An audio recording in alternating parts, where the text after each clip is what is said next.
कविता ग्रामपथ कवि विनोद चंद्र नायक। वृत्ति अन्वेषण रे गाँ छाड़ी सहर को चली आसिथिबा मनीष मानकु ए कविताटी सर्वदा उद्वेलित करे। दूरे तालबण आकाशे शुणाए माटीर कविता किसे, ए ग्रामर पथ तहीं दिगंते मिसे। खेत परे खेत काश फूल आउ बेणारे जटिला पाट, पाट परे बण बण पारी हेले मामू घर गाँ दिसे। पथर से पाखे बुणा हरड़ बुट, आगरे चारण पड़िया गोरुर गोठ।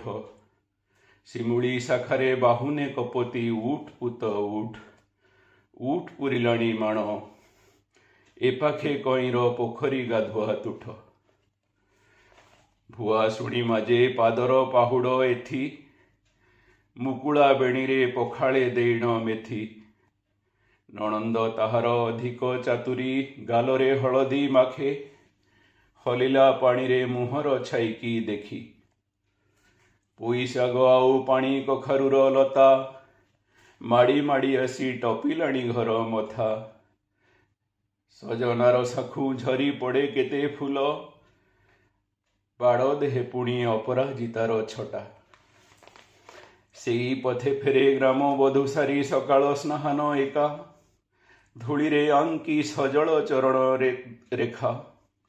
माँ बोली थरे डाकिबाकु प्राण लोड़े।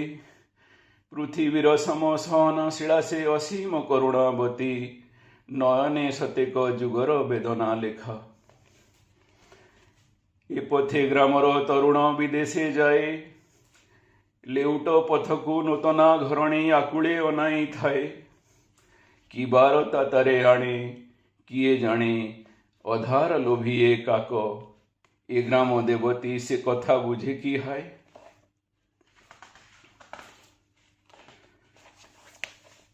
ए पथरे ग्रामे प्रवेश हुई बधू, बितरी बुकुर ममता मुखर मधु। पुओ झियो नाती नातुणी रखी मशाणी ए पथे फेरे। आसीबा जनर साखी ए पथ फेरिबा जनर बंधु। जह्न ए पथे ढालई रजत माया, कुमारी दलर मिलित कंठु संगीत उठे आहा। धान खेते चले कृषक तरुण रात्रि शयन पाई। प्रांतर डेई धाए देख देख भसाणी मेघर छाया। धूली घर छाड़ी ए पथे चलई सासु घर गाँ झुओ। मार पणते बन्या रचई अमानिया आखि लुह। ए पथर स्मृति चेतना लेखई, से केउ जन्म कथा। छाती फाटी जाए क्रंदने तार, विधाता किंपाई ए विधान कला कुह।